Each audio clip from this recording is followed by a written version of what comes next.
안녕하세요. 누마니어 초코페아 첫 번째 강의를 시작하겠습니다. 저는 여러분들을 위해 한 학기 동안 누마니어 초코페아를 강의하게 될 이호창이라고 합니다. 요즘 모두들 페이스북을 하고 계시니까 저에 대해서 자세히 알고 싶으신 분은 페이스북에서 여기 지금 페이스북이 보이고 있는데요. 호창리를 검색하시면 됩니다. 친구 신청을 하시면 다 받아주는데 우선은 자기 프로필에 루마니아어과 재학생 또는 루마니아어과 출신이라는 점이 꼭 기재되어 있어야 합니다. 모르고 아무나 친구 추천을 받아줬더니 이상한 광고가 뜨는 경우가 있어서 좀 이상한 광고가 좀 뜨는 경우가 있습니다. 꼭 누군지 확인을 하고 그 다음에 친구 추천을 하니 여러분들이 양해해 주시길 부탁합니다. 첫 시간이라서 우선은 단순한 회화보다는 루마니아가 어떤 곳이고 또 루마니아과에서는 무엇을 배우는가 하는 것을 간단하게 설명하겠습니다. 우리 한국 사람들에게 루마니아 하면은 가장 먼저 떠오르는 것이 두세 가지 있을 것입니다.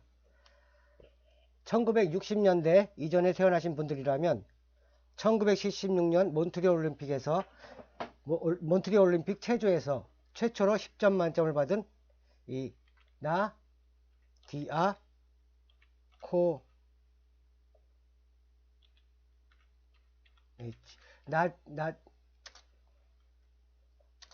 나디아 코머네치라는 선수를 떠올리실 겁니다.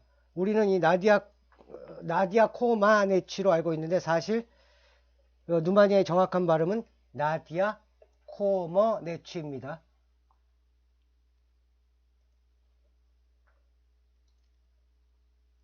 이 구글에서 검색하시면 나디아 코마네치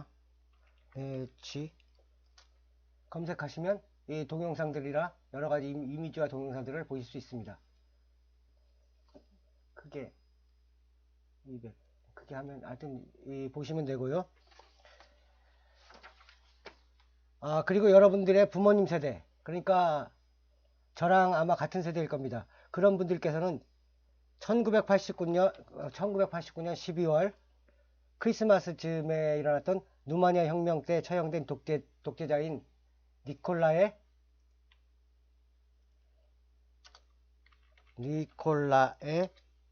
차우셰스쿠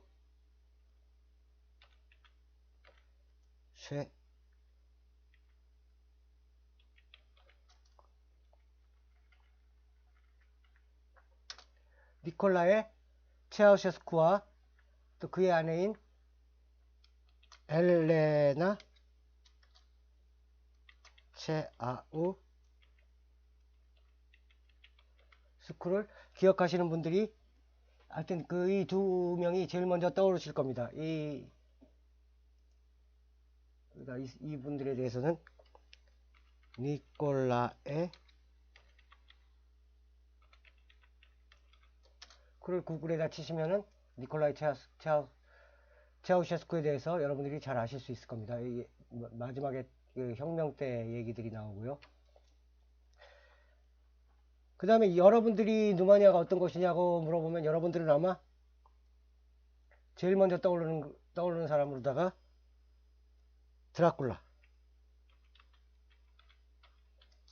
드라큘라를 떠올리게 될 것입니다. 그러니까 이 드라큘라 흡혈귀로 알려져 있는데 사실 루마니아의 신화나 전설 속에는 흡혈귀 이야기는 전혀 나오지가 않습니다. 이 부분은 나중에 다른 과목의 강의에서 다루도록 하겠습니다. 루마니아는 사실 이 유럽에서 자연이 가장 잘 보존된 나라 중에 하나입니다.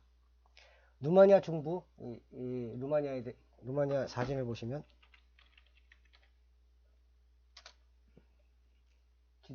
지도를 잠깐 보고 넘어갔네요.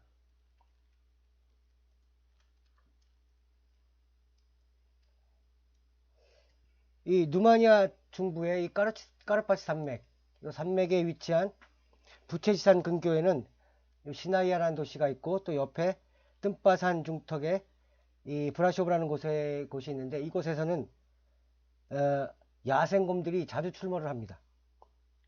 저도 직접 차를 타고 가다가 야생곰을 만난 적이 있습니다. 잠깐 야생곰 만났던 장면. 마지막 유작이 될 수도 있었던 그런 사진이 있는데 한번 찾아보도록 하겠습니다. 사진에서 넘어가고요.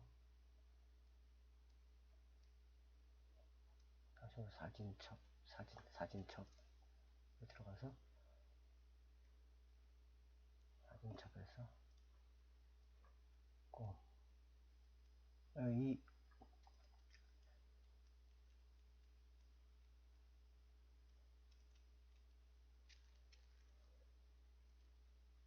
약간 줄여서 이 곰 사진 나오는데 이건 제가 직접 만나서 직접 찍은 곰입니다. 이 곰은 그 엄마 잃어가지고 앵벌이 하러 나왔어요. 참 불쌍한 곰인데 이렇게 지나가는 사람들이 먹이를 주기도 하고 옆으로 다가오기도 하고 가까이 다가오고 있는데요. 제가 지금 이 차 안에 있거든요. 이 차 안에 있는데 곰이 다가오고 있는 겁니다. 제가 이 조수석에 앉아 있었는데 미처 창문을 내리지 못했어요. 이때 생각하면 정말 아찔합니다. 가까이 와서 먹이를 갖다가 달라고 하는 부분인데 지금도 떨리네요.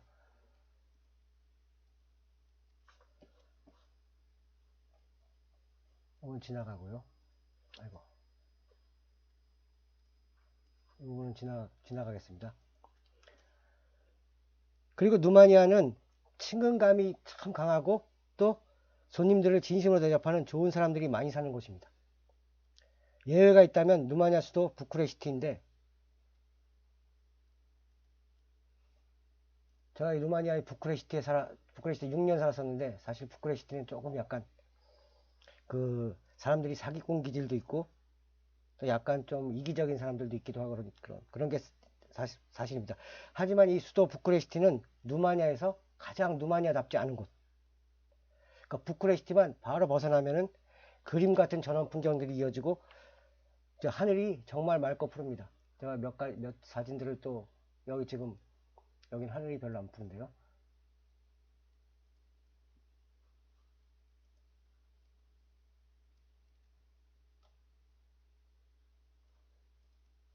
루마니아 사진들이 나올 텐데요. 이건 흑해변의 사진이고요.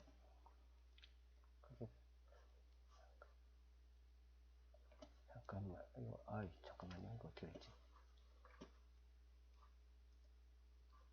잠깐 이거 줄인 다음에 보겠습니다.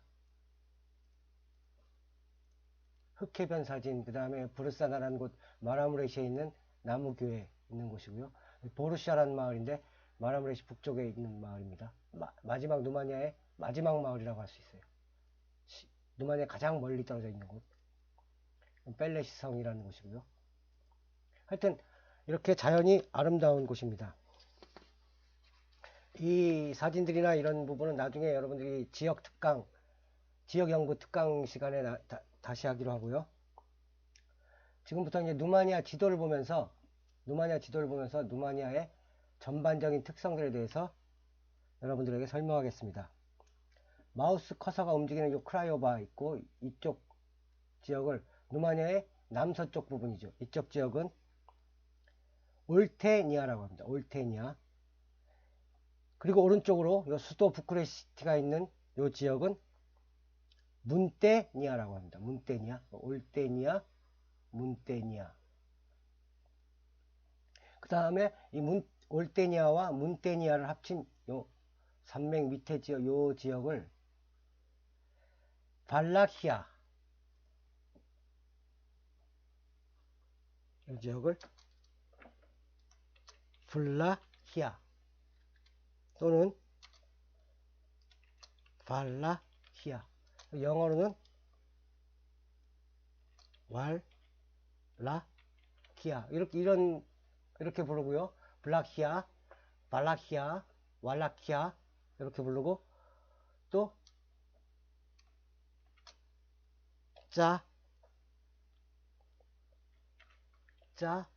아라, 로, 무, 루마니아스커.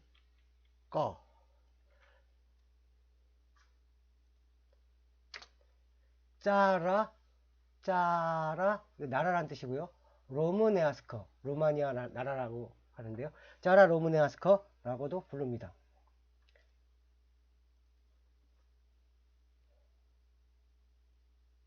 이 지역은 1400년대에 세력을 확장시키기 시작한, 크게 보면은 터키가 있죠. 오스만 투르크. 세력을 확장시키기 시작한 오스만 투르크 제국의 침략을 견뎌내면서 오스만 투르크의 서유럽 정복을 막아주는 방어막의 역할을 했던 곳입니다. 그러니까 이 누마니아가 없었으면 유럽이 문화적으로 발전하기 힘들었을 거예요. 오스만 터키가 그때 굉장히 큰 제국을 건설했었고, 그 다음에 누마니아가 막아주지 않았으면 이쪽 헝가리, 슬로바키아, 오스트리아, 체코 다 오스만 투르크의 지배하에 들어갔을지도 모를 일입니다. 이 지역은 여러분이 잘 알고 있는 드라큘라, 바로 드라큘라의 모델인 발라키아 공국의 왕 블라스 제페시라는 인물이 살던 곳이고요. 그 블라스 제페시는 평생을 두고 이 오스만 투르크와 대결했습니다. 드라큘라의 얘기는 나중에 여러분들이 드라큘라 얘기에 대해서 더 잘 알고 싶으면 네이버에서 루마니아 왕조를 치시고요. 루마니아 왕조 중에서도 이 지식 동영상 보지 말고 지식백과에서 지식백과 여기 크게 올릴게요. 지식백과에서 이 루마니아 왕가 중에서도 바사라브 왕조를 치시면 됩니다. 바사라브 왕조가 나왔는데요. 여기도 좀 크게 키우고요. 바사라브 왕조 치시고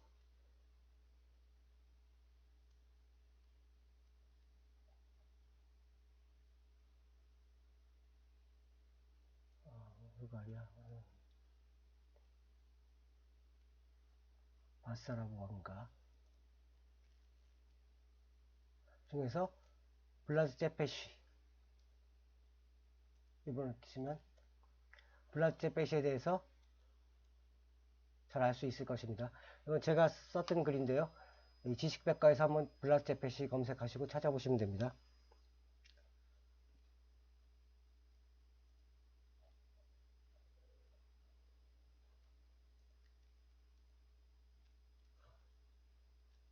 루마니아 지도로 돌아가서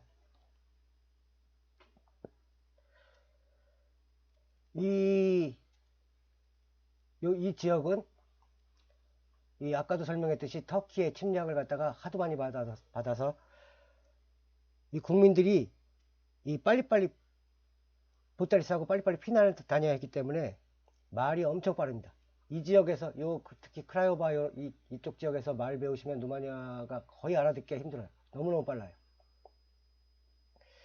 그 다음으로다가 이쪽 지역 다음에 이쪽 지역 흑해가 있는 지역 콘스탄자라고 여러분이 보이실 텐데 콘스탄자, 에포리아노르드, 망갈리아 글자 잘 보이시나요? 이 지역은 도브로제아라고 합니다.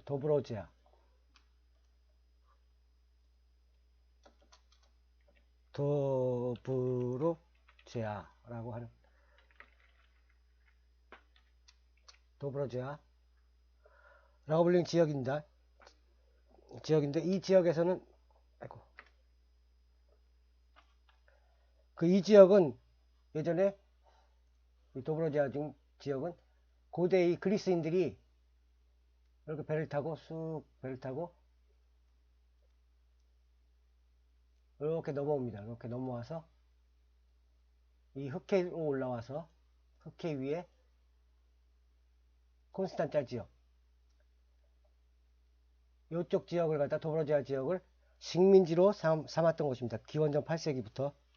그 다음에 중세 이전에는 중세 시대 때는 이쪽 오스만 투르크가 오스만 투르크가 1400년대 발원하기 이전에 동로마 제국이었었는데요. 동로마 제국 비잔틴 이스탄불은 옛날 콘스탄티노플이라고 불렸던 곳이고 이 비잔틴 제국과 굉장히 밀접한 관계를 맺고 그 다음에 문화적으로도 많은 영향을 갖다 주고받으며 발전해왔던 곳입니다. 그 다음에 중세 이후에는 이 지역은 또 오스만 투르크의 그 지배를 받기도 했고, 그 다음에 이 위쪽에서 내려온 타타르라는 사람들이 있어요. 잘못 켰어요.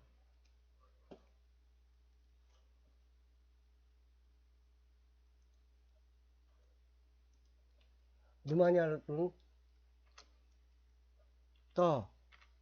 떠다리라고 하는데, 타타르, 우리나라 말은 타타르족이라고 합니다. 타타르족. 이 타타르라고 불리는 민족이 많이 유입되기도 했고요. 그 다음에 도브로지아 지역에 가면은 파란색으로 창틀과 문, 벽 등을 칠한 것들을 많이 볼 수 있습니다. 이는 오스만 투르크와 중앙아시아, 유럽의 영향이라고 합니다. 여기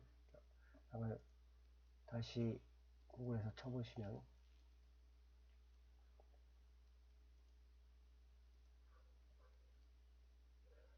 이 계정이 제 계정으로 바꿔야 돼요. 까셀레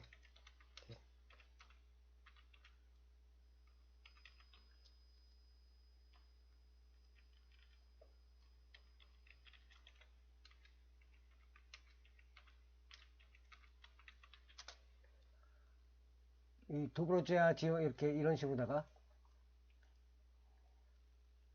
파란색 이렇게 창틀, 벽, 문 등이 이렇게 파란색으로 칠해져 있는 것이 있는데 이게 중앙아시아적인 특성이고 또 그 오스만 투르크의 영향이라고 합니다. 이쪽은.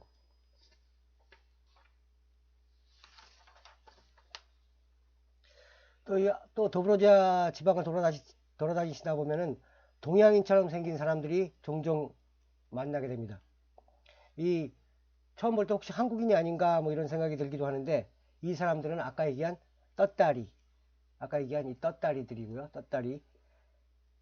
이 타르타르인들과 누마니아인들의 혼혈들이 있는데 한국 사람들과 거의 비슷하게 생겼어요. 한번 그 사람들 사진도 한번 찾아보겠습니다. 떳다리 도브로지아 이렇게 치면은 떳다리들 사진이 나오는데 떳다리 이런 사진들이 나오는데 보면은 한국 사람들이랑 비슷하게 생긴 사람들도 많아요. 한국 사람들 같이 생긴 사람들, 동양인 같이 생긴 사람들. 넘어가고요. 이 도브로지아 위쪽은 몰도바라고 보이실 거예요. 요 지역 자체가 원래 이 지역 이아시 까르파치 산맥을 경계로다 여기가 지금 까르파치 산맥이라고 하는데요. 요 경계로다 요 위쪽 요 지역은 몰도바라고 불리는 지역입니다. 이 옆으로는 1990년대쯤일 거예요. 1990년대쯤에 이 소비에트 연방의 해체 후에 독립한 몰도바라는 공화국이 있습니다. 원래 여기가 누마니아 땅이었는데 2차 세계대전에 누마니아가 잠시 독일의 편을 든 적이 있었어요. 그러니까 그 이후에 독일이 몰락하고 또 누마니아가 독일 편에서 소비에트 연방 편으로 연합군 쪽으로다가 전향하면서 이 지역은 전쟁 지참금 대신에 그 소련에 할양된 땅입니다. 근데 여기는 지금도 이 몰도바라는 공화국은 인구의 절반 이상이 루마니아어를 사용하고 있습니다. 이 몰도바라는 이 지역에 대해서는 다른 교수님한테 아마 자세하게 배우시게 될 거고요. 루마니아 지역의 이 몰도바 역시 아까 말했던 이 문테니아, 올테니아, 이 짜라로무네아스커, 말라키아, 블라키아 이 지역과 마찬가지로 그 오스만 투르크와 잦은 전쟁을 치르면서 영토를 지켜내며 살았습니다. 오스만 투르크뿐만 아니라 이 지역은 특히 오스만 투르크뿐만 아니라 이 위쪽에 지금 폴란드가 이쪽에 있지만 예전에 이 폴란드가 굉장히 거대한 제국이었었어요. 이 거대한 제국인 폴란드의 압박도 이겨내야 했습니다. 1400년경에 그 오스만 투르크의 오스만 투르크가 몰도바를 침략한 적이 있는데, 이 침략은 마치 우리나라 임진왜란과도 비교할 수가 있습니다. 당신은 누마니아에서 가장 위대한 왕이라고 알려져 있는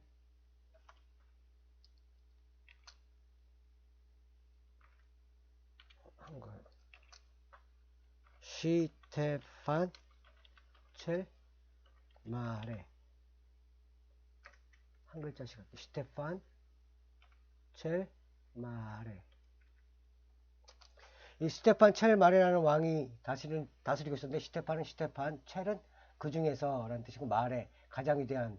그러니까 시테판이라는 사람이 굉장히 많았었는데, 그 중에서 가장 위대한 시테판이다.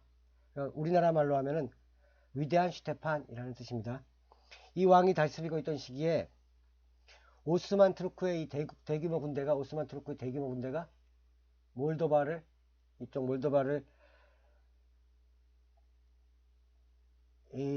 점령하기 위해서 대규모 군대를 갖다 보냅니다. 대규모 군대를 파견하는데, 이때 몰도바 공국은 폴란드 제국에게 지원군을 요청했습니다. 이게 마치 우리나라가 왜군의 침략 당시 명나라의 지원군을 요청한 것과 거의 비슷합니다. 이 폴란드 군대도 그 명나라 군대처럼 직접 전투에는 나서지 않고 있었습니다. 근데 몰도바군이 여기도 지금 포크샤니가 아니라 부정 이쪽에 바슬로이라는 데가 있는데, 이쪽 지금 바슬로이라는 곳이 있는데요. 이 바슬로이라는 전투에서 누마니아 이 몰도바군이 오스만 투르크군을 완전히 물리칩니다. 그러면서 이제 누마니아 이 몰도바 군대도 많은 피해를 입었는데, 그때를 딱 노려서 이 폴란드 제국의 군대들이 누마니아를 침략해 옵니다. 도와주러 왔다가 도리어 누마니아를 갖다가 이 몰도바를 집어삼키려고. 근데 이때 몰도바의 슈테판 첼마레, 아까 설명했던 이 슈테판 첼마레라는 대제가 이쪽 위쪽에 수치아바, 예전에 여기 이 수치아바라는 곳이 이 몰도바의 수도였습니다. 수치아바라는 곳 북쪽에서 이 꼬드리 코스미놀루이라는 곳이 있어요. 여기 지금 지도상에서 어딘지 확실하게 안 나타나는데,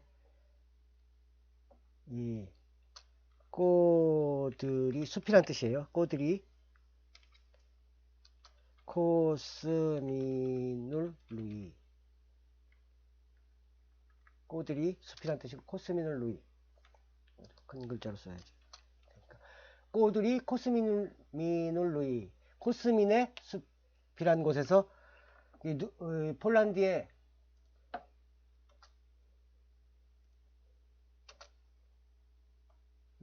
꼬드리 코스미놀루이라는 곳에서, 이 코스미라는 곳으로 다 폴란드의 기마병들 유인해서 이 누마니아 몰도바 군대가 대승을 거둡니다. 이 폴란드는 이 전투를 역사상 가장 치욕적인 패배로 인정하고 있을 그럴 정도입니다. 그 다음에 더 자세한 얘기는 여러분들이 3학년이 되면 이제 수강할 수 있는 누마니아 지역 연구라는 시간이 있어요. 누마니아 지역 연구. 이 강의에서 자세히 가르쳐 드리도록 하겠습니다.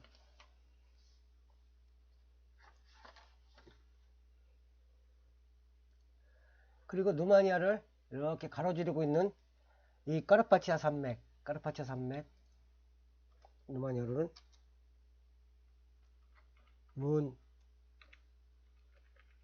잘못 썼어요.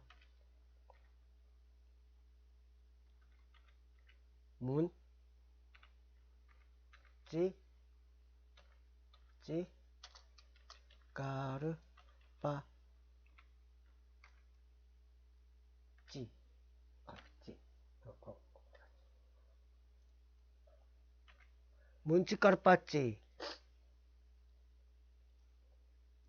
문찌까르파치라고 합니다. 지금 요 산맥의 이름이에요. 가장 높은 곳은 2500m가 넘습니다. 제가 정확하게 모르는데 이 산맥의 위쪽, 요 산맥에 요 지금 뜨르공레시가 보이고요. 클루즈 나포카, 오라데아, 티미시와라. 이 지역을 헝가리와 국경을 접하고 있죠. 요 지역은 루마니아어로다가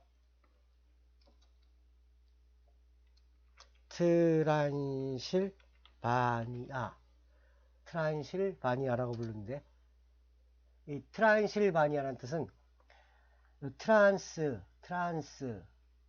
넘어가다라는 뜻이에요. 넘어가다. 그 다음에 이 실바 숲이란 뜻이에요. 실바 니아는 땅이란 뜻이고요. 숲의 땅. 그래서 숲의 너머라고 합니다. 트란실바니아 숲 너머의 땅. 그 다음에 루마니아로는 아르 데알이라고 하는데요. 아르는 넘어가다는 뜻이고, 이것도 마찬가지 트란스의 뜻이고요. 데알은 요거는 언덕이란 뜻입니다. 언덕 너머의 땅. 근데 이 지역은 그 1차 세계대전에서 연합군이 승리로 끝나기 전, 그러니까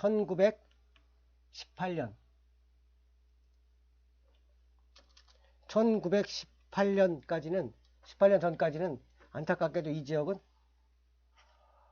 사실은 헝가리 영토였습니다. 헝가리 영토였었어요. 아직도 이 지역을 놓고, 이 트란실바니아 지역을 놓고 헝가리 역사학자들, 루마니아 역사학자들, 하여튼 많은 역사학자들이 이게 누구의 땅인지 밝혀내려고 많이 노력하고 있습니다. 이 문제에 대해서는 나중에 2주설이 있고 3주설이 있고 뭐 여러 가지 설들이 있는데 다른 시간에 더 자세히 강의하도록 하겠습니다. 트란실바니아 지역에는 이쪽 지역은 헝가리인들이죠. 그 다음에 독일계 주민들, 그 다음에 루마니아 농부들이 많습니다. 농부들이 뒤섞여 살고 있으면서 또 마을마다, 이 마을이나 또는 도시마다 약간씩 다른 문화적 특징을 조금씩 보입니다. 트란실바니아는 이 독일어로다가 지벤뷰르겐이라고 하는데, 독일어예요. 이건 지금 독일어는 제가 잘 모르고, 지벤 7개라는 뜻이고요. 지벤 부르겐에서 요거 아마 이게 부가 아니라 비일 거예요. 아마 인용해서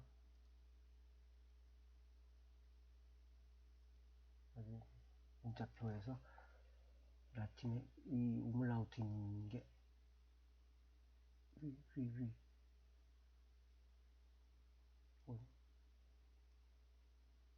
어디였지? 요 소문자로다가 요걸 거예요. 요 지벤 비르겐 뭐 이렇게 불릴 텐데, 7개 지벤 7개 성이란 뜻입니다. 성. 그래서 왜 이렇게 불리냐면 이 지역에는 독일계 주민들이 이주해 와서 이 지역에 7개의 도시를 건설했기 때문입니다. 이 7개 도시는 비스트리짜 위쪽에 크게 하니까 안 보이는데요. 비스트리짜라는 곳이 있고요. 비스트리짜, 그 다음에 밑으로 내려오면 큰 시비우, 비스트리짜, 시비우, 그 다음에 클루즈 나포카, 이 트란실바니아에서 가장 중심이 되는 곳입니다. 클루즈 나포카. 그 다음에 밑에 시나이아 밑에 브라시오브 큰 도시인데 안 보이네요. 브라시오브라는 도시가 있고요. 브라시오브. 그 다음에 옆에 메디아시라는 데가 있는데, 메디아시가 세베시 옆에 메디아시라는 곳이 있고요. 그 다음에 세베시 저쪽 옆에 세베시라는 도시가 있고요. 그 다음에 시기슈아라 바로 밑에 있습니다. 시기슈아라. 이렇게 이 지역에 7개의 도시를 독일계 주민들이 건설해 가지고, 이곳은 독일어는 지벤뷰르겐이라고 불립니다. 이 독일계 주민들은 루마니아로는 사스라고 불립니다. 사스. 복수로는 사시. 근데 예전에 한참 유행했던 그 감기 사스 그거랑은 전혀 상관없고요. 사스 작센 지방에서 온 사람들이란 뜻으로다가 쓰는 말입니다. 이 영어로는 섹슨족일 거예요, 아마 섹슨. 근데 이 사람들은 1200년대에 이 누마니아 이 위쪽 땅은 사실 헝가리가 지배하고 있을 당시입니다. 1200년경. 그러니까 농민들은 누마니아 농민들 계속 살고 있었지만은 헝가리인들이 와서 여기 지배하고 있었어요. 근데 이 지역이 보니까 농업은 발전했는데 수공업이 발전을 안 했어요. 상공업도 없고 수공업도 없고 무기 만들 사람들도 없고. 근데 그때 당시에 이 몽골 제국이 세력을 넓히고 있던 시기였었어요.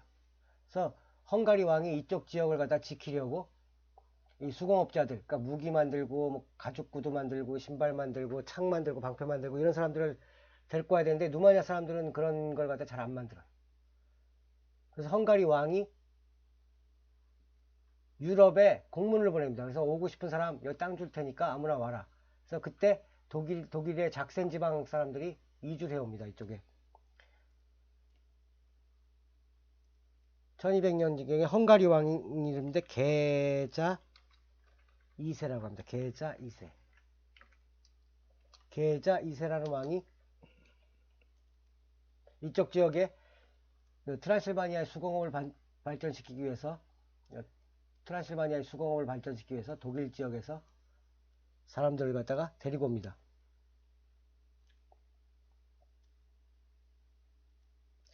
이 작센 지방에서 온 이 사스라고 불리는 이 사람들은 그 고딕 양식의 높은 담을 짓고 그 다음에 또 요새화된 교회를 갖다가 짓고 살았던 게 특징이었습니다. 그건 나중에 또 설명하도록 하고요. 일부 도시들 이쪽에 아까 7개 도시 중에서 일부 도시들 특히 여기 브라쇼브 같은 도시는 곰도 나오고 아까 설명했던 그 도시인데요. 이 브라쇼브 같은 도시는 성곽 안쪽은 헝가리인들 이 브라쇼브에 성이 있습니다. 브라쇼브 잠깐 한번 보고 넘어가겠습니다.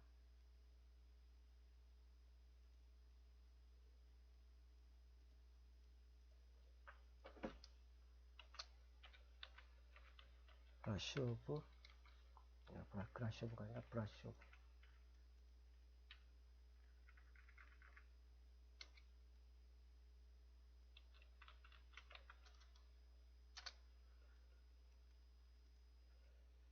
이 브라쇼브 성이 있는데 이거 브라쇼브 성이 아니고요. 이거 브라쇼브 성이 아니고 잘못 찾았네요. 이거는 독일인들이 세운 르슈노브 성이라는 곳이고 독일계 여기도 교회 요새고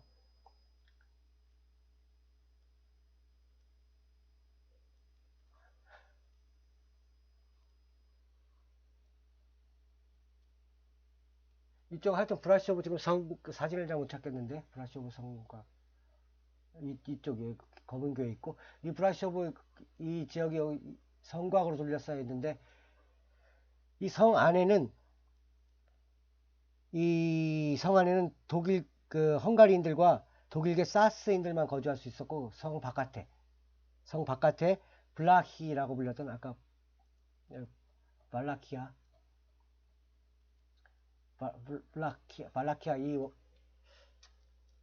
이 말의 기원이 된 블라히 이거 블라히 누마니아 농민이라는 뜻이에요. 나중에 또 자세히 설명할 텐데 이거 굉장히 중요한 단어예요. 지금 이 단어 굉장히 중요한 단어인데 나중에 좀 이따가 다시 설명하겠습니다.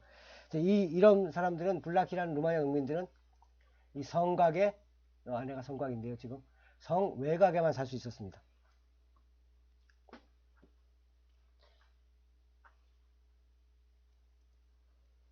지나가서 트란실바니아 지방은 간단하게 지나가고요. 그 다음에 바이아마레, 사뚜마레, 시게뚜 마치에이라고 되어 있는 시게뚜 마르마찌에이라고 읽어야 됩니다. 시게뚜 마르마찌에이. 이 지역은 마라무렛이라고 불립니다. 이 지역은 이쪽 지역인데요. 지금 커서가 움직이는 지역인데요. 이 지역은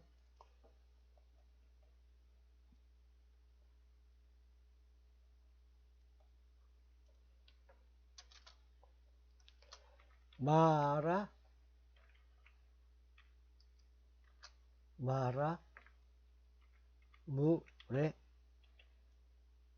무레시라고 불리는 지역입니다. 이 지역은 누마니아 전통이 아직까지도 그대로 살아있는 곳이고요. 가장 누마니아다운 그런 지역입니다. 이 지역은 이 지역은 유네스코 문화유산으로 등록되어 있는 나무교회들이 많은데요. 이 나무교회들은 쇠로 된 못을 거의 사용하지 않고 오직 목재들을 서로 엮어서 지었다는 특징이 있습니다. 이거 우리나라 궁궐 지을 때도요, 마찬가지로다가 이 궁궐 지을 때도 그런 방법을 사용했는데 이 방법이 굉장히 비슷하다고 합니다.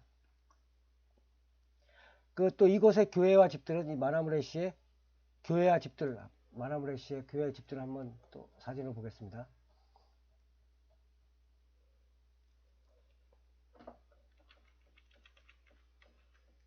셀치딘 마라무레시. 이 마라무레시의 이 교회들은 이렇게 높이, 그러니까 집들도 마찬가지로 이 지붕이 매우 높게 돼 있어요. 지붕이. 다들 보면 이 지붕이 이렇게 높다는 걸 알 수 있고, 이게 가파라요. 이쪽 지붕이 굉장히 가파릅니다. 이 교회뿐만 아니라 집은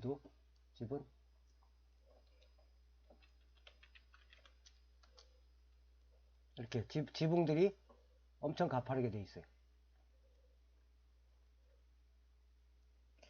근데 이 지역은 왜 이렇게 높게 했냐면은 이 지역은 겨울에 눈이 굉장히 많이 오는 곳입니다. 그래서 이렇게 평평하게 이 지붕을 얹어 놓으면은 눈에 무너져 내립니다. 그래서 이렇게 높게 지붕을 쌓았다고 합니다. 그 다음에 이 마라무레 지역의 옆쪽 바트라도르네이, 수치아바 러더우츠 있고 수치아바 있고 요쪽 지역은, 요 위쪽 지역은 누마니아 말로는 이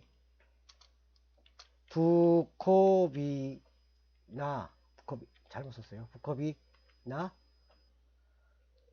맞죠? 부코비나라고 불리는 지역입니다. 여기는 너도 밤나무의 땅이라는 뜻이고, 이 지역은 아까 설명했던 슈테판 첼말의 이 꼬드리 코스민을 의해서 폴란드군을 물리치고, 그 다음에 바슬로 의해서 오스만 투르크를 물리친 이 슈테판 첼말이라는 분과 그의 아들 또 빼뚜루 라레시라는 왕이 이 전쟁에서 이길 때마다 수도원들을 건축했습니다. 이 수도원들은 특히 외벽의 프레스코화 때문에, 프레스코화의 그 색상들이나 또 프레스코화의 기법들이 독창성이 있기 때문에 유네스코 문화유산에 등록이 된 수도원들이 굉장히 많습니다.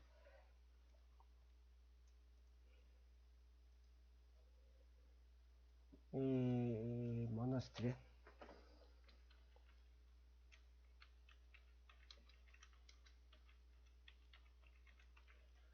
지금 부코비나 적으면 이런 식으로다가 이 외벽에 프레스코화들이 그려져 있어요. 이 의미는 꼭 교회 안으로 들어가지 않더라도 이 자연에 있더라도, 바깥에 있더라도 하나님을 언제든지 만날 수 있다, 이런 의미를 가지고 있고요.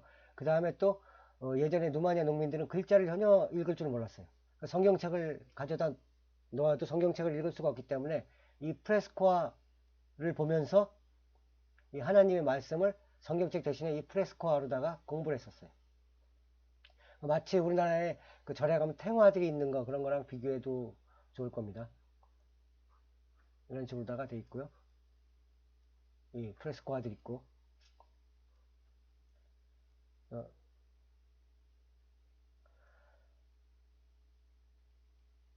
근데 특히 이 지역은, 특히 이 부코비나라는 지역은 자연이 너무너무 아름답습니다. 자연. 이 부코비나 이 그림 같은 풍경들이 많아요.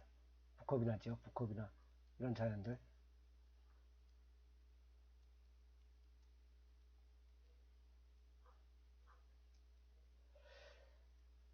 그 저는 이제 나중에 기회가 된다면 제가 제 말년을 이 부코비나와 마라무레시 이쪽을 왔다 갔다 하면서 남은 여생을 그곳에서 마감하고 싶습니다. 하여튼 지금까지는 누마니아의 지역적인 특성을 갖다가 간단하게 한번 알아보았습니다. 그 다음에 이제는 이제 누마니아의 국명과 누마니아어에 대해서, 누마니아라는 국명과 루마니아어에 대해서 간략하게 설명하겠습니다. 현재 누마니아 영토에 속한 이 지역은 고대에는 다치아,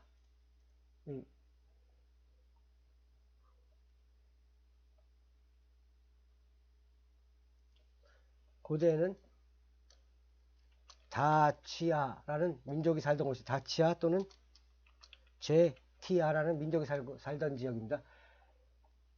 여러분들이 다치아를 갖다가 알고 계신 분들이 많은데요. 사실 다치아를 어떻게 알고 계시냐면, 여러분들 중에서는 배틀그라운드, 배그 하시는 분들이 많은데, 배그에서 여러분들이 그 자주 타고 다니는 차가 바로 다치아 1300이라는 차예요. 요 1300이라는 차인데, 요 배그에서 맨날 타고 다니시는 요 차예요. 요것도 다치아라 그러는데, 이 다치아라는 이 차의 이름이 원래 이 누마니아에 살던 고대 민족 다치아 민족에서 따온 겁니다. 이 다치아 민족은 기원전 3000년 무렵부터 이 지금의 누마니아 땅에 거주하고 있었습니다. 이 다치아인들이 바로 지금의 누마니아 농민들과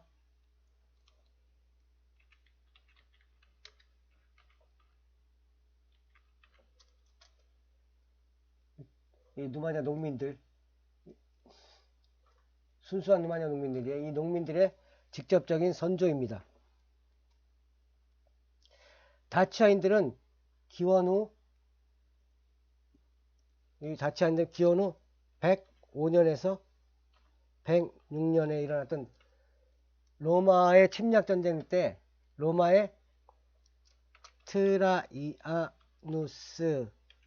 황제에 의해서, 트라이안이라고 부르기도 하고요, 트라이아누스라는 황제에 의해서 멸망을 당하고 그 로마의 속국이 됩니다. 그래서 여러분이 알고 계시는데, 여러분들이 잘못 알고 계시는 것 중에 하나가, 루마니아라는 국가명은 바로 로마의 후예이기 때문이다. 로마의 후예이기 때문에 루마니아라는 이름이 붙여졌다. 뭐 이렇게 알고 계시는 분들이 상당수이고, 또 다른 분들이 또 그렇게 가리키는 사람도 많고요. 또 그것이 정설이라고 이게 당연시되고 있는데, 제 생각은 약간 다릅니다. 좀 이따 설명해 드리겠습니다. 지금의 누마니아어가, 또 누마니아어는 라틴어 계열이에요. 그 다음에 이탈리아어, 프랑스어, 포르투갈어, 스페인어 등과 같은 또 로망스 계열인 까닭도 바로 이 루마니아인들이 로마의 영향 아래 있었기 때문이라고, 그렇게 또 여러분이 알고 계실 거예요. 근데 이것도 사실이 아니라고 저는 생각합니다. 사실 이 로마의 이 트라이아노스라는 황제는 다치아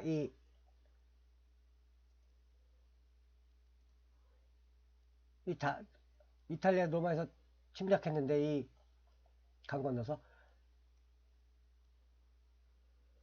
이 다치아 전체 그 복속보다는 이 다치아의 일부 지역에 생산되는 이쪽 카르파치 산맥 이쪽에는 아직도 금광이 굉장히 많은데요.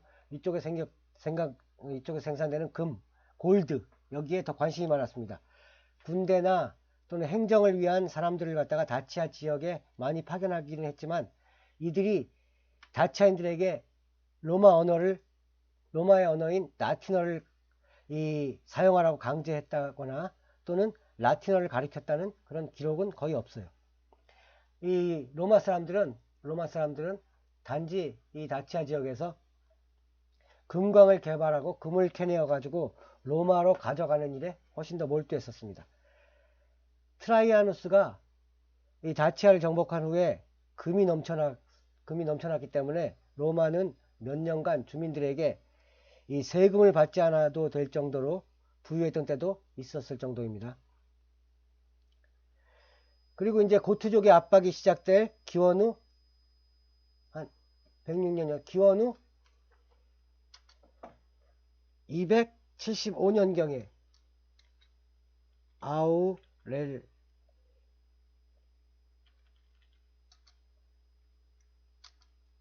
275년경에 그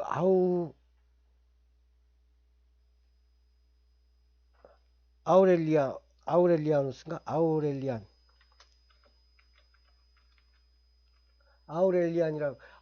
황제가 이 그쪽에 진입이 시작될 그 275년경에 이 다치아 지역을 완전히 포기하고 모든 군대를 갖다 다 철수시켜 버립니다. 이 위쪽으로다가. 근데 그렇다면은 로마가 이 다치아를 지배한 시기는 아까도 말했던 기원 후 106년에서 275년, 106년에서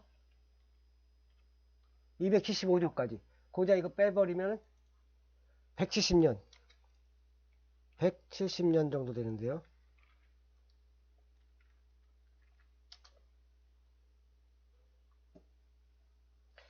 이 170년 기간 동안 어떤 한 민족의 언어가 다른 언어로 대체된다는 것은 거의 일어나기 힘든 일입니다. 이 로마가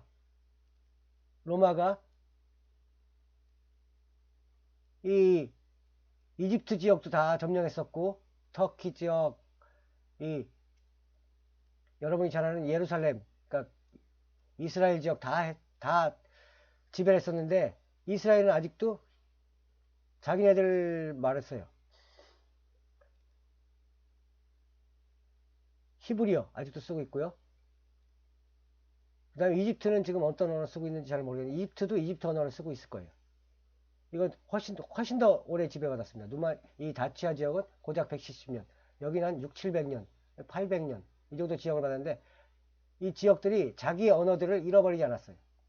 누마니아만 170년 받았는데 본래 언어를 잃어버리고 로마화 됐다. 이건 사실은 말이 안 되는 거고요. 그러면 누마니아어가 라틴어 계열인 까닭은 무엇일까? 여러분이 궁금해 하실 텐데요. 사실은 현 누마니아 조상인 이 다치아인들이 원래부터 쓰던 언어가 이 이탈리아에서 쓰던 라틴어와 거의 비슷한 자매 언어였었어요. 원래부터가. 그러니까 이탈리아 사람들이 가르쳐 준 게 아니라 이 다치아의 원래 언어가 라틴어 계열이었다. 이렇게 알아두시면 됩니다. 그 다음에 누마니아 국명도 이 국가명 루마니아, 원래는 루마니아가 아니라, 우린 루마니아라고 알고 있는데 루마니아가 아니라 깨가 아니라요. 로무니아,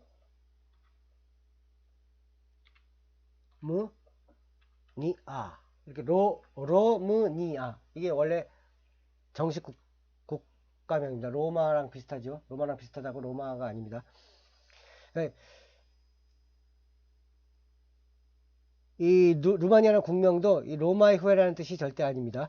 다치아인들이 로마에 의해서 멸망을 당했어도 로마는 옛 다치아 영토 중에서 전체를 갖다가 지배한 게 아니라 옛 다치아 금이 나는 지역, 일부 지역만, 전체 이 다치아 전체에 한 20%도 안 됐을 거예요. 그 적은 지역만 하여튼 점령했었을 뿐이고요. 나머지 지역에서는 이 다치아인들이 자신들의 문화와 전통을 간직하며 자유롭게 농사짓고 이렇게 살았어요. 대부분이 이 사람들은, 이 다치아인들은 자연과 공존하면서 자연이 주는 산물들을 소중히 여기며 평화롭게 살아가는 사람들입니다. 이들이 중세시대에는 외국인으로부터, 아까 위에다 썼죠? 블라히, 외국인들한테는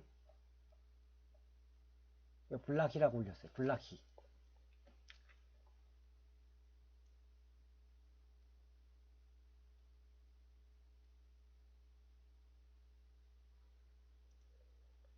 이 외국 사람, 이 다치아인들이 자연을 소중히 여기며 살아가는 이 다치아인들을 갖다가 외국 사람들은 바로 이 블라히라고 불렀어요. 블라히.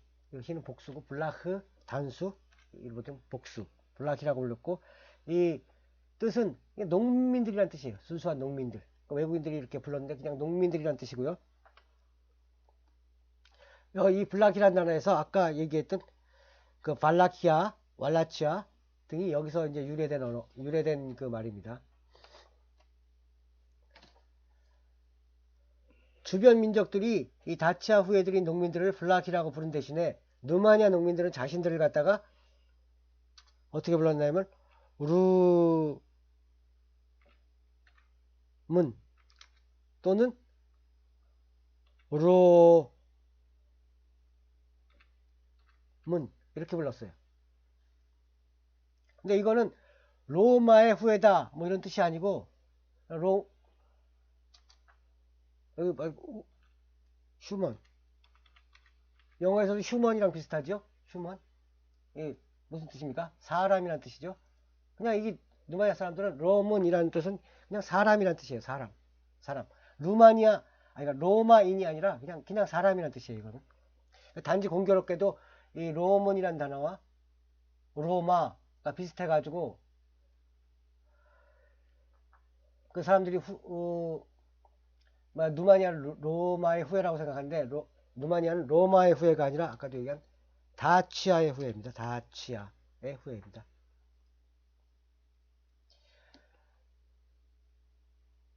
이 다치아 사람들은 이 블라키 또는 로문에서 복수 붙은 로문인데 로문이 이렇게 불렸던 사람들은 이 위쪽에 이제 고트족이 넘어왔죠. 위쪽에서 고트족들 넘어오죠. 그 다음에 슬라브족, 그 다음에 마자르족, 헝가리인데 마자르족은 헝가리인들인데 마자르족, 그 다음에 독일 지역에서는 사스족, 그 다음에 타타르족, 이 수많은 민족들과 섞이면서도 자신들의 문화와 또 언어, 생활 방식들을 잃지 않았습니다. 도리어 이 민족들을 자신들에게 동화시키며 살아왔습니다. 이 지도상에서 보면은 슬라브 민족이 이렇게 내려왔는데 지금 세르비아, 불가리아, 크로아티아 이쪽은 다 슬로바키아, 체코, 폴란드, 이 우크라이나, 벨로루시 이 지역은 다 슬라브 계열 사람들, 슬라브 계열이 이렇게 넘어왔을 텐데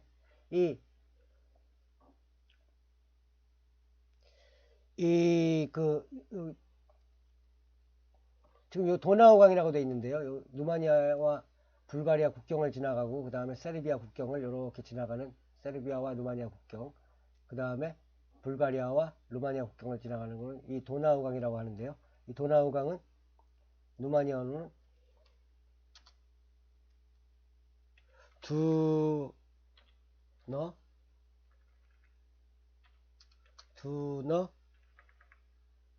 두너레아 또 다뉴브강, 두너레아강이라는데 이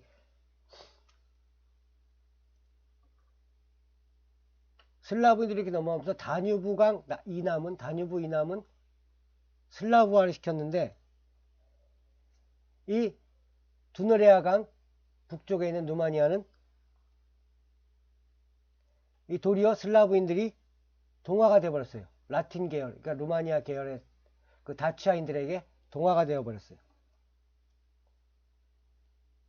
근데 이 지역만 이 슬라브의 섬에 갇혀 있는데 이 지역만 그 슬라브화 되지 않았다는 것은 그 역사의 미스테리 중에 하나입니다. 역사의 미스테리 중에 하나입니다. 근데 그만큼 이 다치아의 후예들 블라키 또 로문 이런 사람들이 다른 이주민들을 감화시키고 자연스럽게 자신들과 동화될 수 있도록 하는 뭔가 알지 못하는 문화적인 매력을 가지고 있었기 때문에 다른 민족들이 이 다치아의 후예들인 블라키들과 로문들에게 동화되었던 것입니다. 이 문화적 매력들에 대해서는 앞으로 이제 저의 여러 강의에서 자주 반복해서 이제 설명하게 될 것입니다. 제 강의의 주제가 대부분 왜 누마니아 이 다치아인들이 동화되지 않았을까? 그다음 다치아인들이 어떤 문화적인 특성을 가졌을까? 이게 저의 다른 그러니까 고학년들 강의에는 대부분 이런 주제로 다 강의를 합니다.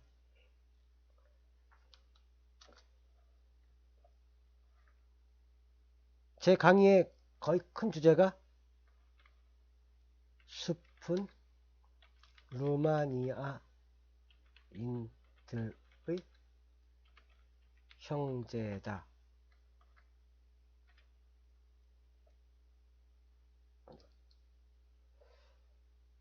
잠깐만, 다운표가 형제다. 루마니아 말로는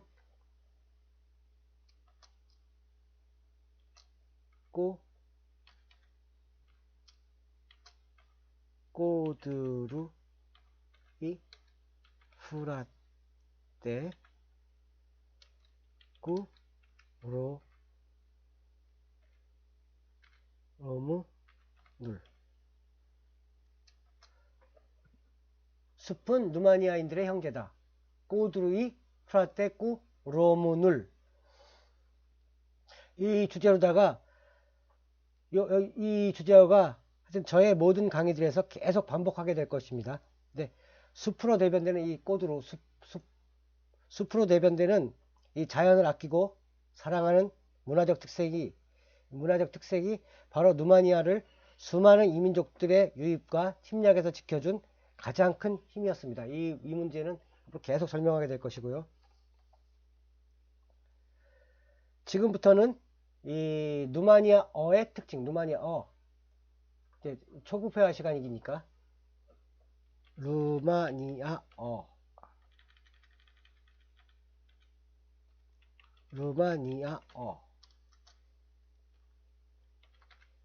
림바 로무너라고 합니다. 림바 로무너라고 하는데 이 루마니아어의 특징에 대해서 간략하게 알아보겠습니다. 아니 그 전에 루마니아를 그 전에 먼저 설명할 게 있는데, 그 전에 그럼 루마니아를 배워서 어디다 써먹을 것이며 졸업 후에 어느 분야 어느 직장에 가야 하느냐, 이 문제에 대해서 한번 생각해 보겠습니다. 여러분, 이 문제가 아주 여러분들이 가장 관심 있는 문제일 텐데, 근데 안타깝게도 이 문제는 저도 여러분에게 확실한 대답을 제공하기가 굉장히 난감합니다. 저도 이 루마니아를 배워서 뭘 할지 저도 잘 몰라요. 근데 너는 왜 루마니아 가르치고 있느냐, 뭐 이렇게 말하면 저도 뭐 대답할 건 사실 없습니다. 근데 그냥 저의 경우를 솔직하게 말해 보도록 하겠습니다. 저도 이제 처음에 루마니아과 와서 루마니아를 배워서 어디에 쓸 것인가 무척 많이 고민을 했었습니다. 그러다가 학교를 다니면서 루마니아 민요인 미오리짜,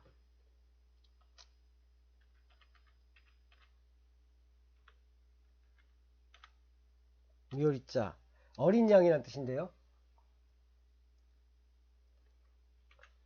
이런 미녀들과 그 다음에 명인 마놀레 메시테룰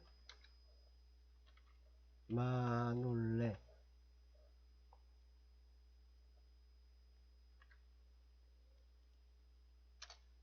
이런 미녀들을 접하게 됐는데요. 이 미녀들에 대해서는 지금 설명하면 너무 오래 걸리니까 그냥 제목만 적고 넘어가겠습니다. 이건 여러분들이 뭐 특별히 외우거나 나중엔 다 이 루마니아까지 들어왔으면은 무조건 다 공부하게 될 겁니다. 이건 공부하게 될 거니까 여러분 지금은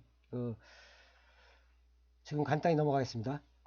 그러니까 이 미녀들과 제가 처음 접하고, 그 다음에 이 미녀들 공부하고, 그 다음에 루마니아 민속, 신화, 종교, 문화 이런 걸 접하면서 제가 삶의 궁극적인 목표가 물질에 있는 것이 아니다, 뭐 이런 걸 갖다 점차 깨닫게 되었습니다.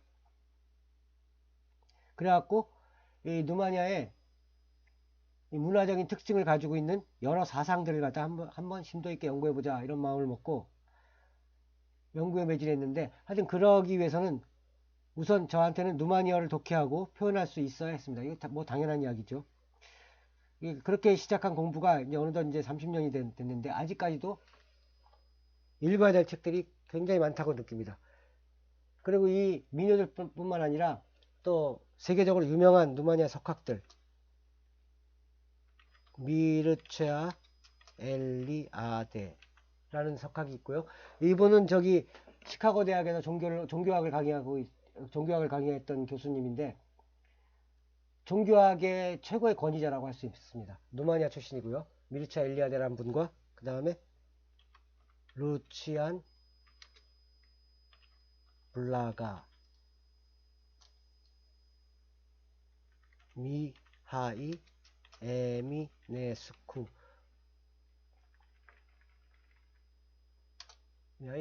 이런 분들의 책들을 접하면서 아, 내가 누마니아를 갖다가 공부하기 잘했구나, 이런 생각을 갖다가 많이 했습니다. 그러니까 이거 저의 경우고요.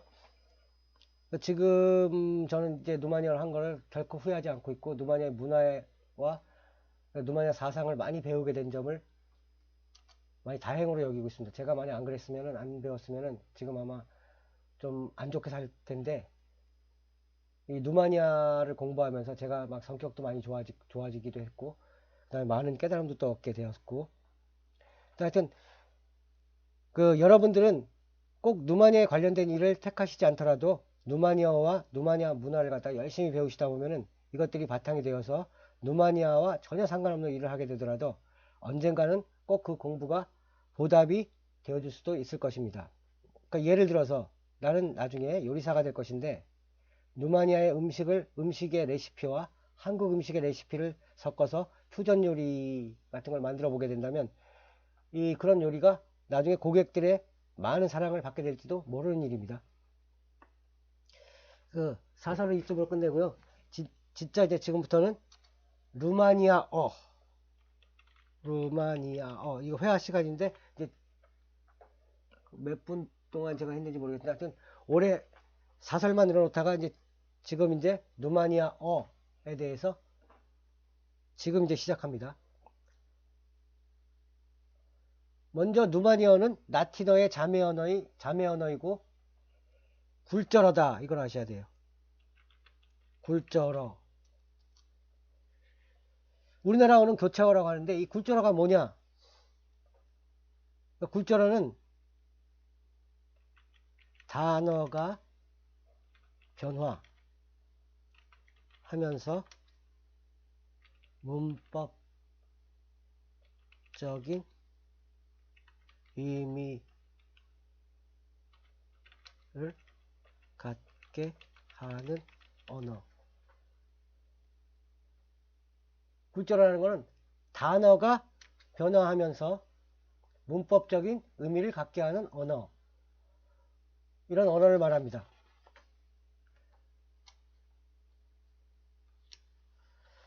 자, 이거 보니까 저도 보니까 한숨이 나오는데, 단어가 변화하면서 문법적인 의미를 갖게 하는 언어. 이게 뭐야? 뭔 소리야? 솔직히 무슨 뜻인지 이해가 잘 안 되실 겁니다. 저도 제가 수강생이라면 위에 요 문장만 보고 이 굴절은 뭐야? 단어가 변화하면서 문법적인 의미를 갖게 하는 언어. 뭔 소리인지 감히 저도 전혀 안 잡혔을 것입니다. 예를 들어 가지고 이제 누마니아 특히 굴절어의 특징에 대해서 예를 들어서 이제 설명해 보겠는데, 지금부터 제가 하는 설명은 그냥 한 귀로 듣고 한 귀로 흘려주시고 개념만 이해하시면 돼요. 큰 개념만 이해하시면 돼요. 요걸 이해하시는 게 중요하고요. 한국어는 교착어라고 하는데, 이 단어가 변하지 않고, 교착어라는 건 단어가 변하지 않고 조사 또는 다른 문장 성분이 단어에 붙어버리는 언어라는 뜻입니다. 집, 예를 들어서 이 집 안 변합니다. 집, 의미는 하우스, 집이란 단어가 있으면 안 변해요.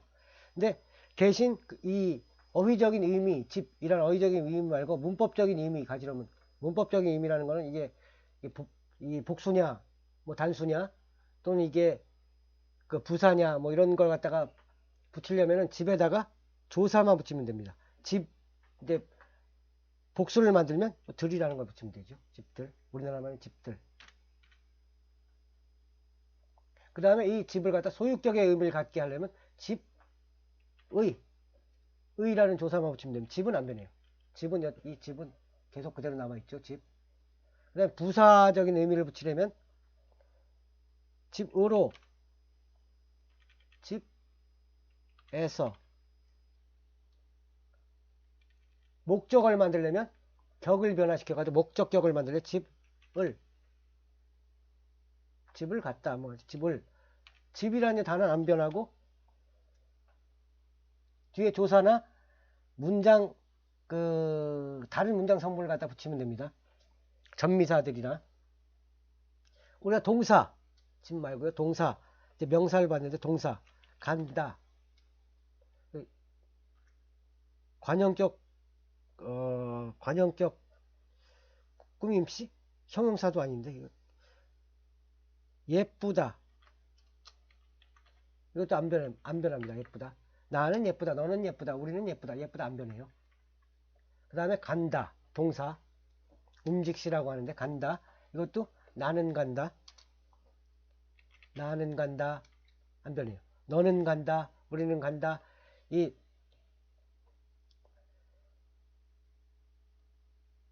그러니까 이 현재형을 만들 때 간다라는 동사의 현재형도 변하지 않아요. 과거형을 만들 때는 가라는 어근에다가 아따만 붙이면 돼요. 같다가 되는 거죠. 나는 같다, 너는 같다, 우리는 같다, 그들은 같다. 인칭에 따라서도 안 변하고 그냥 같다만 되면 됩니다. 미래형일 때는 가에다가 리을 붙이고 것이다. 왜 안 쳐지네요? 리을이 하나만 있으면. 갈 것이다.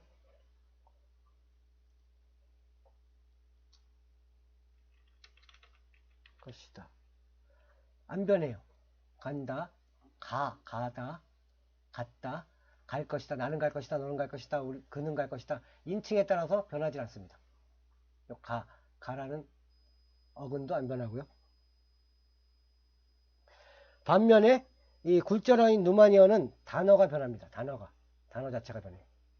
집 안 변하죠. 누마니어 예를 들어서 명사는 어떻게 변하냐면 성, 수, 그리고 격에 따라서 변합니다. 성이라는 것은 남성이냐 여성이나 중성. 성이 남성, 여성, 중성이 있어요. 누마니아 명사에는 성이 있어가지고 남성 명사가 있고 여성 명사가 있고 중성 명사가 있습니다. 남성 명사가 남성스러워가지고 남성 명사가 아니라 이 자음으로 끝나는 것들이 대부분 남성 명사고요. 모음으로 끝나는 거는 여성 명사. 그래서 중성 명사라는 거는 단수일 때는 남성의 특징을 가지고 복수일 때는 여성의 특징을 가지고. 지금 제가 이렇게 설명하니까 굉장히 헷갈리실 텐데 이건 그냥 넘어가세요. 있다 이런 게 있다만 알아주시면 돼요. 성이 있고 수가 있어요. 수는 단수 싱글라르라 그러고 복수 수는 단수는 하나만 있는 거고요. 복수는 하나, 두 개 이상 있는 것들이죠. 그다음 격이 있는데 격은 내가 이 문장 성분이 명사가 주어가 되느냐 그럼 주격. 그 다음에 이건 일격은 누마니아 일격은 주격이라고 합니다. 주격 노미나티브라고 하는데 이건 헷갈리니까 안 써드리고. 이격은 소유격입니다. 소유격 먼저 나오니까 소유격.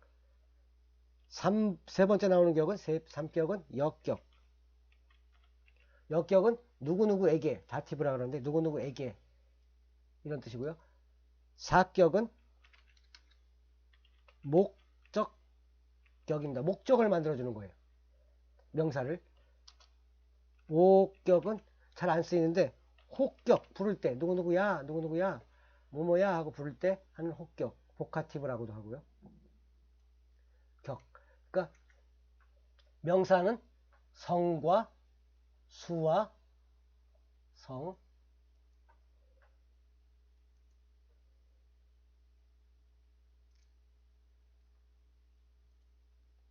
성과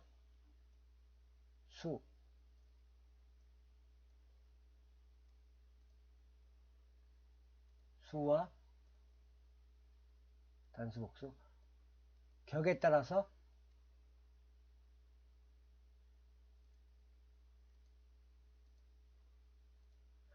이렇게 변하게 됩니다.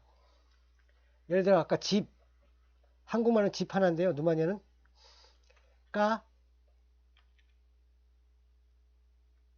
가서라고 합니다. 가서. 집이란 뜻인데요. 가서가 복수가 된다. 집들. 한국말의 집에다가 들만 붙이면 돼요. 근데 얘는 모음이 바뀌어요. 가서에서 어가 떨어져 나가고 가세가 됩니다. 가세. 가서에서 복수를 만들면 가세. 그럼 소유격으로 만들어 볼게요. 가서. 집의. 가서를 소유격으로 만들면 가세이. 이런 식으로 바뀝니다. 뒤가 바뀌어요.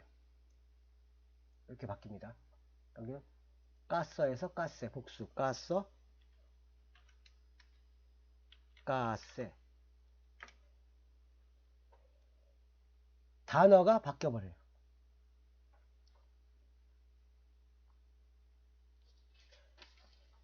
그 다음에 명사뿐만 아니라 형용사도 바뀝니다. 형용사도 앞에 명사가 형용사는 단어를 꾸며주는 건데,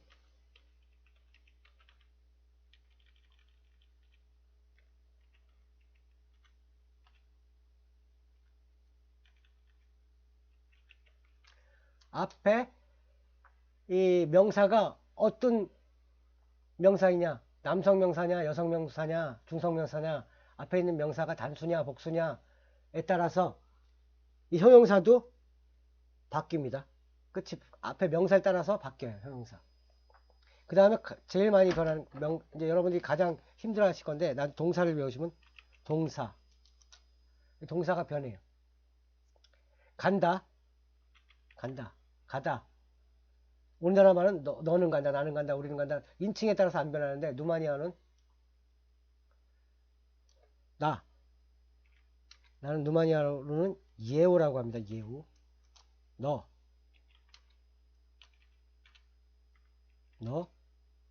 뚜라고 합니다. 뚜. 이건 나중에 이제 문법 시간에 배우실 텐데, 오늘은 그냥 넘어가고요. 너, 그녀,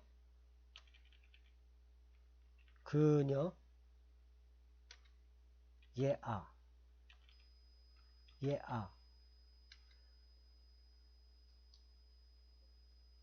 그, 옐, 우리들,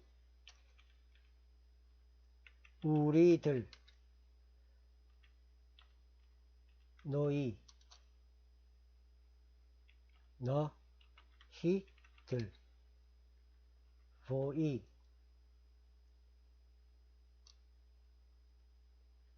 그녀들, 옐레, 그들, 예의. 여기에 따라서 간다. 누마니아는 간다의 원형은 누마니아 이제 나중에 동사를 배우실 때 원형이라는 걸 알아야 돼요. 원형이라는 걸 알아야 되는데 그건 이제 나중에 설명하기로 하고, 메르제라는 단어가 가다는 뜻입니다. 메르제. 근데 이 메르제가 나는 간다. 그럼 나는 예우 메르크로 바뀌어요. 메르제가 아니라 메르크. 너는 뚜는 메르쥐 이로 바뀌어요. 메르그는 자음으로 끝나요. 1인칭에선 대부분 자음으로 끝나고 2인칭에선 대부분 여기 이가 붙어요. 그녀 또는 그들. 3인칭에서는 얘는 메르죄가 돼요. 메르죄. 이건 동사가 에로 끝날 경우에는 3인칭이 에로 되는 경우가 많아요. 메르죄. 우리들은 너희 메르잼. 또 여기는 또 M이 붙어버려요. 너희들은 보이는 메르죄 찌가 붙는 경우가 많고요.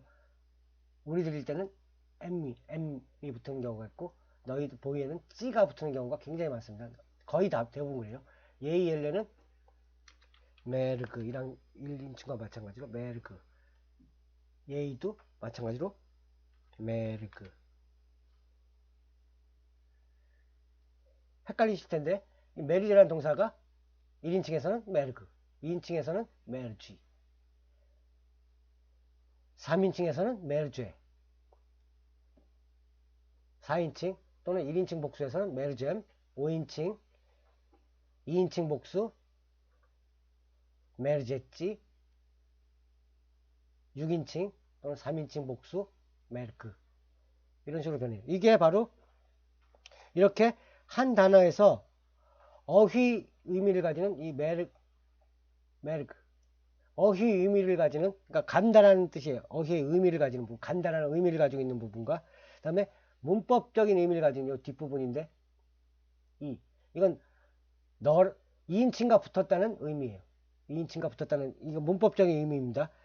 이 부분인데, 메르츠의 이 부분. 이렇게, 한 단어에서 문법의 의미를 가지는 부분과 문법의 의미를 갖는 어미 부분이 합쳐진 단어. 이렇게 합쳐서 변형되는 단어. 이런 언어가 바로 굴절어라고 하고, 누마니어가 바로 이 굴절어입니다. 근데 이거 뭐야? 누마니아는 명사, 형용사 뭐 이런 거 성수격에 따라서 어미가 변하고, 또 동사는 인칭, 나, 너, 누, 인칭이랑 시제, 지금 이거 현재형만 여러분한테 예를 들었는데, 또 과거형, 미래형, 또 원망법이 있고, 또 여러 가지 시제들, 불완료 과거가 있고, 완전 과거가 있고, 이런 또 시제에 따라서 변합니다. 근데 지금 이거 보시니까 이거 어떻게 너무 복잡해. 겁먹으실 필요는 없고요. 유럽 언어 중에서 가장 쉬운 문법을 가지고 있고 변화의 예외들이 가장 적은 언어가 바로 누마니아어입니다. 그러니까 배우기 쉬운 언어 중에 하나라는 뜻이에요. 여러분들 너무 겁먹지 않아도 돼요. 정말 배우기 쉽고 또 철자도 쉽고, 그러니까 영어를 배우기 힘든 이유가 철자와 발음이 다를 경우가 굉장히 많아요. 그래서 스펠링 따로 외워야 되고 발음 따로 외워야 되고 하는데, 이 누마니어는 발음과 스펠링이 정확해요. 그러니까 너무 겁먹지 말고 이거 배우시면 되고요. 다음 시간에는 이 누마니아어 알파벳과 아베 최대 ABCD 공부하겠습니다. 오늘 이번 시간에 제가 한 강의는 각자 요약을 하셔야 돼요. 중요한 말인데 각자 요약하셔가지고 이 클래스에 업로드 하시고, 이해가 어려운 부분은 몇 분 몇 초 부분인지 여러분들이 쓰시고 이 질문을 올려주시면 됩니다. 강의 요약문에, 오늘 한 강의의 요약문에 이 제출이 없으면은 이 결석으로 처리할 수밖에 없다 하는 것이 학교의 방침이니까 여러분이 잘 따라 주시면 고맙겠습니다. 오늘 강의는 여기서 마치도록 하겠습니다.